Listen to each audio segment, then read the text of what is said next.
श्रावण मासी हर्ष मानसी हिरवळ दाटे चोहीकडे क्षणात येते सरसर शिरवे क्षणात फिरुनी ऊन पडे. अवधूत चिंतन श्री गुरुदेव दत्त. श्री स्वामी समर्थ. सगळ्यांना आजचा दिवस तुम्हाला खूप छान आनंदात आणि मजेत जावो ही मी स्वामी महाराजांचरणी प्रार्थना करते. आणि श्रावण महिन्याला सुरुवात झालेली आहे, तर श्रावण महिन्याच्या पहिल्या सोमवारच्या तुम्हाला खूप खूप शुभेच्छा. जरी हा व्हिडिओ तुमच्यासमोर 1-2 दिवस लेट पोचत असेल, परंतु श्रावण महिना तर सुरूच आहे. आणि श्रावण महिन्याचा जो काही जे दिवस आहेत, जो उत्साह आहे, तो जो सोमवारी उत्साह असतो, तोच उत्साह हा पूर्ण महिनाभर आपल्याला असतो श्रावण महिन्यामध्ये.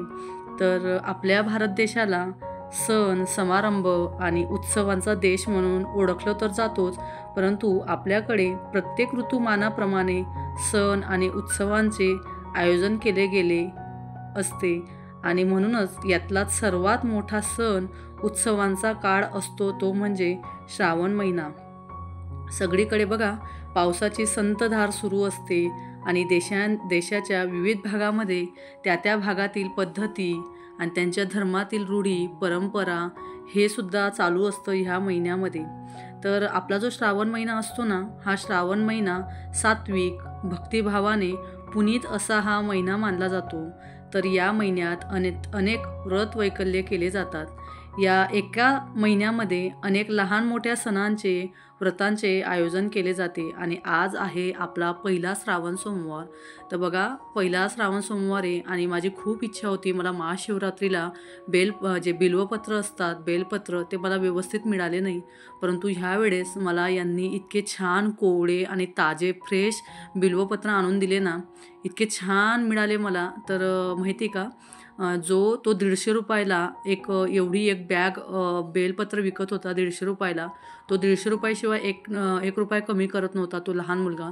परंतु माहिती नाही, यांनी त्याला सहज सांगितलं की 40 रुपयाला दे असं म्हणून. मिनिटामध्ये त्याने यांना 40 रुपयाला बेलपत्र देऊन दिले. आणि खरंच सांगते, ह्या वेळेस माझी एवढी इच्छा होती की मला 108 बेलपत्र महादेवाला अर्पण करायचे असं म्हणून. आणि मी इथं 108 बेलपत्र काढून घेते. आणि जी बेलपत्राची मागची जी गाठ असते, ती गाठ आपल्याला कट करून घ्यावी लागते. ती गाठसहित बेलपत्र व्हायचं नसतं. आणि बेलपत्र हे तुटलेलं किंवा फाटलेलं पण नसावं, त्याच्यामुळे मी जे 108 बेलपत्र आहे ते काढून घेतले.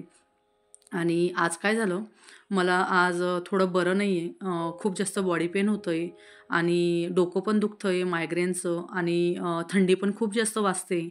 तर इच्छा म्हणजे खूप होती इच्छा की मला आज श्रावण सोमवार आहे, तर मला आज अभिषेक करायचा आहे असं म्हणून.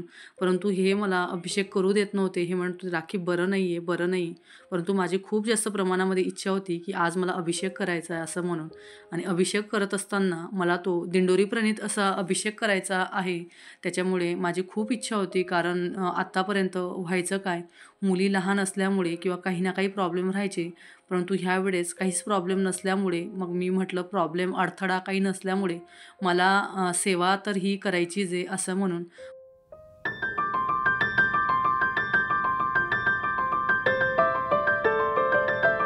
आता तुम्ही म्हणत असणार की आज श्रावण सोमवार आहे आणि ही फुलमाळा का बांधते आहे असं म्हणून.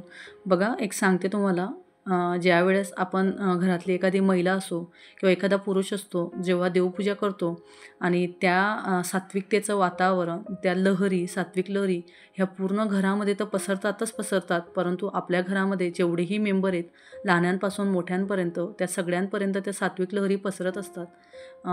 तुम्हाला मी सांगते, खूप वर्षापासून जेव्हा माझं लग्न झालं तेव्हा हे देवाला मानायचे, परंतु आस्तिक होते. परंतु पाहिजे तसं मला जे पाहिजे राहायचं ते व्हायचं नाही यांच्याकडून. परंतु मी यांना कधीच फोर्स केला नाही की तुम्ही ही सेवा करा किंवा तुम्ही असं करा, ते करा, माझी अशी इच्छा आहे. मी कधीच यांना फोर्स केला नाही. परंतु माहिती नाही, यांच्यामध्ये एवढा फरक पडला आहे खूप वर्षापासून. मला न सांगता भरपूर अशा गोष्टी यांच्याकडनं होत असतात, यांच्या थ्रू होत असतात. म्हणून आज जेव्हा ते बिल्वपत्र आणि फुलं वगैरे घ्यायला गेले, तेव्हा त्यांनी मला फोन केला, राखीमी महाराजांच्या फोटोला, माळा आणतो आहे असं म्हणून, कारण त्यांना कळून चुकलं आहे की मला जे एका ताईंनी सांगितलं होतं त्याला गुलछडी म्हणतात वाटतं, तर त्या गुलछडीचा मला स्मेल खूप, सुगंध खूप आवडतो म्हणून त्यांना कळून चुकलं आहे. तर म्हणून ते माझ्यासाठी घेऊन आले आणि बऱ्याचदा अधूनमधून ते घेऊन येत असतात. मी त्यांना नाही म्हणते, "अहो नका जाऊ द्या, पैसे वेस्टेज होतात" असं म्हणून. परंतु ते म्हटले, "तुला त्याचा सुगंध आवडतोय ना, तर बस झालं." म्हणून मग आज त्यांनी माझ्यासाठी सरप्राईज आणलं. त्यांना माहिती आहे की हिला आज सेवा करायची घरामध्ये आणि सेवा करायची असल्या की हिच्या अंगामध्ये खूप सारं येऊन जातं. तर म्हणून मग त्यांनी तो पुष्पमाळा मला घेऊन आले आणि छानपैकी माझी आज देवपूजा पण झालेली आहे. वातावरण तर खूप छानच वाटत असतं जेव्हा काहीतरी सण असतात घरामध्ये किंवा काहीतरी आपल्या हातून सेवा होणार असतात, तर खूप छान वाटत असतं घरातलं वातावरण. आणि त्यांनी आज सुट्टी काढली होती, सुट्टी घेतली होती, ते आज ऑफिसला गेले नव्हते. श्री सरस्वती नमः, श्री गुरुभ्यो नमः, श्री कुलदेवताय नमः, श्री अक्कलकोट निवासी पूर्ण दत्तावतार दिगंबर यतिवर्य स्वामी राजाय नमः. ब्रह्मानंदम परम सुखदम केवलम ज्ञानमूर्तीं द्वंद्वातीतं गगन सदृशं तत्त्वमस्यादि लक्ष्यम एकम नित्यविमलमचलम. स्वामी समर्थ, श्री स्वामी समर्थ, श्री स्वामी समर्थ.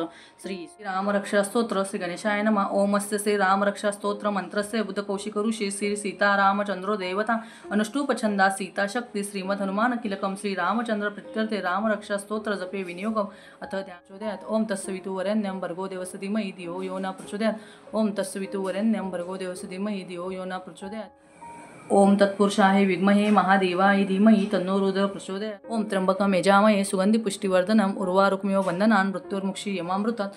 ओम त्र्यंबकं यजामहे सुगंधि यजामहे सुगंधिं पुष्टिवर्धनम् उर्वारुकमिव बन्धनान्. ओम त्र्यंबकं यजामहे सुगंधिं पुष्टिवर्धनम् उर्वारुकमि. संजीवनी मंत्र. अस्य श्री संजीवनी मंत्रस्य प्रजापती ऋषी प्रकृती छंदः. आयुष्य देतो देवता आयुष्टिवर्धनम भर्गो देवस्य धीमहि उर्वारुकमिव बंधनात् धियो यो न प्रचोदयात् मृत्युर्मुक्षी यमामृतात्. ओम तस्सवितुवरेण्यं त्र्यंबकं यजामहे सुगंधि पुष्टिवर्धनम भर्गो देवस्य. तर मी ह्या सगळ्या ज्या सेवा करीत आहे या दिंडोरी प्रणित सेवा करीत आहे. दिंडोरी प्रणित सेवा म्हटल्या म्हणजे त्या कुठल्या कुठल्या सेवा असतात हे मी तुम्हाला पुढे जाऊन तर सांगणारच आहे. कारण ह्या सेवा केल्याने जे काही आत्मिक समाधान असतं बघा, आपण फक्त महादेवाची पिंड मांडून दिली आणि त्या पिंडवर फक्त पाणीचा अभिषेक करत राहिलो आणि काहीच म्हटलं नाही, फक्त दिवा अगरबत्ती लावून दिली, तर त्यालाही काही महत्त्व राहत नाही. त्याच्यामध्ये आपल्याला मंत्र, सेवा, जप या सगळ्या गोष्टी चंद्रमंडल मध्यस्थे रुद्रमाले विचित्रिते तत्रस्थ. तर माझा पूर्ण अभिषेक झाला पाण्याने आणि बघा एवढं पाणी पूर्ण जमा झालेलं आहे. तर हे पूर्ण पाणी जमा झाल्यानंतर आता पूर्ण ह्या पाण्याची मी सगळ्यांना घरामध्ये जे तीर्थ असतं ते तीर्थ म्हणून त्याचा वापर करणार आहे. ओम नमः शिवाय, ओम नमः शिवाय, ओम नमः शिवाय, ओम नमः शिवाय, ओम नमः शिवाय, ओम नमः शिवाय, ओम नमः शिवाय, ओम नमः शिवाय, ओम नमः शिवाय, ओम नमः शिवाय, ओम नमः शिवाय, ओम नमः शिवाय. पाण्याचा अभिषेक गेल्यानंतर मग पंचामृताचा अभिषेक करून घेतला. आता मी तुम्हाला याच्या अगोदर पण म्हटलेली आहे की पंचामृताचा अभिषेक केल्याने कुठले फळ लाभत असते. जसे साखरमध्ये जसा गोडवा प्राप्त करण्याचं एक हे आहे, तसंच मध असतं, जे तूप असतं. प्रत्येक याचं मी याच्या अगोदर तुम्हाला पंचामृताचं महत्त्व काय असतं, पंचामृताने अभिषेक केल्याने काय होतं.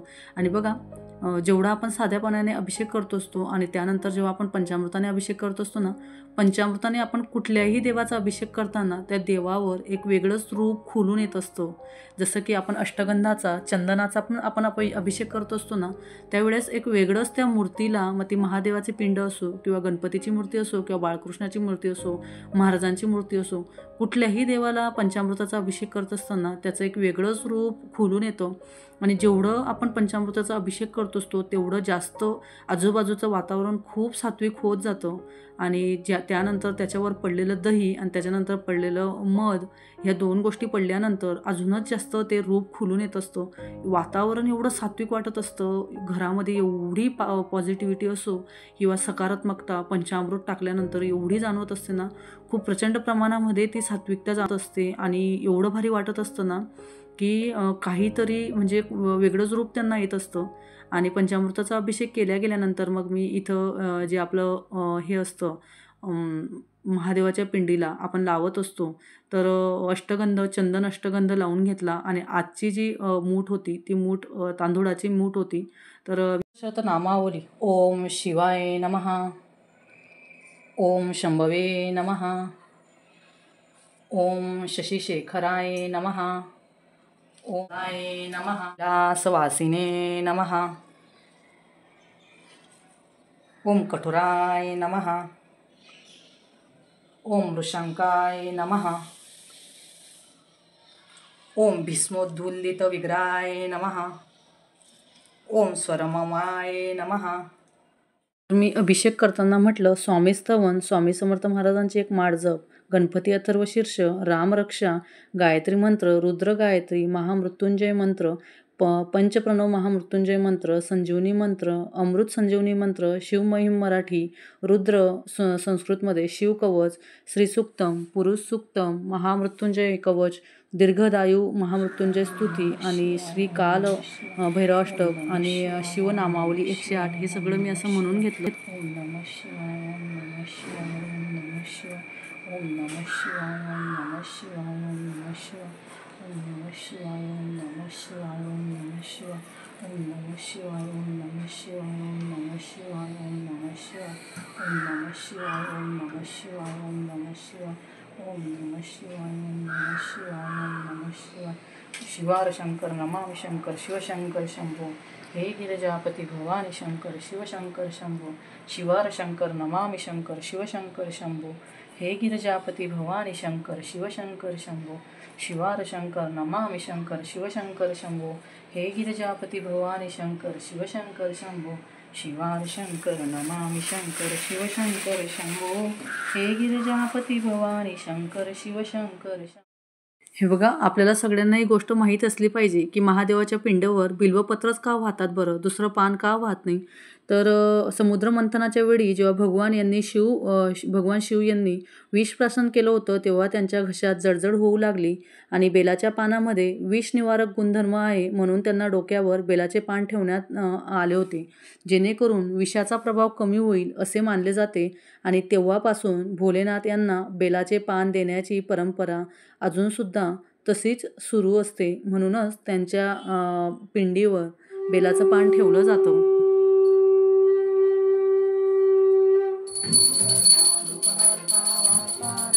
मांडी माळा निशेकंठ काळा, त्रिनेत्री ज्वाळा, लावण्य सुंदर मस्तकी. तर अशा पद्धतीने माझी खूप छान अशी सॅटिस्फॅक्शन म्हणजे समाधान लाभेल अशी खूप सुंदर अशी पूजा झाली. आणि घरातलं वातावरण जेवढं तिथल्या जागेचं वातावरण प्रसन्न वाटतं आहे तसंच घरातलं वातावरणसुद्धा प्रसन्न वाटतं आहे. आता तुम्ही म्हणणार की तू पूजा वरती का मांडली असं म्हणून. आज मला माहिती नाही, परंतु खाली पूजा मांडावी असं वाटत नव्हतं. म्हटलं वरती पूजा मांडते, आजच्या दिवस मांडून बघते वरती पूजा, म्हणून वरती पूजा मांडली. परंतु छान असं सक्सेस झाली पूजा. आणि बघा, श्रावण महिना सुरू झाला आहे म्हणून श्रावण महिन्याचे आता सगळे सण दिवाळीपर्यंत सगळे फेस्टिवल आता सुरू होणार आहेत.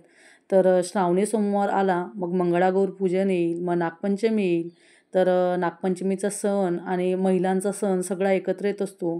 तर जिवंतिका पूजन येते, रक्षाबंधन येते, पोळा येतो, श्रीकृष्ण जन्माष्टमी येते, गोपाळकाला येतो. अशा या श्रावण महिन्यामध्ये नवीन नवीन सण येत असतात. प्रत्येक वर्षाला सण येतात, परंतु प्रत्येक वर्षाचा सेम सण तोच असतो, परंतु प्रत्येक वर्षाचा आपला उत्साह अजूनही द्विगुणित होत असतो, अजूनही वेगळा उत्साह वाढत असतो. मागच्या वर्षाला आपण केलेली पूजा ह्या वर्षाला काहीतरी वेगळीच असते, त्याच्या मागच्या वर्षाला केलेली पूजा त्याच्या पहिल्या वर्षाला काहीतरी वेगळीच असते. म्हणून प्रत्येक वर्षाला आपला सण हा आनंद हा द्विगुणित होत असतो.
तर माझा आजचा व्हिडिओ तुम्हाला कसा वाटला हे मला लाईक, शेअर, सबस्क्राईब करून सांगा, कमेंट्स करून सांगा.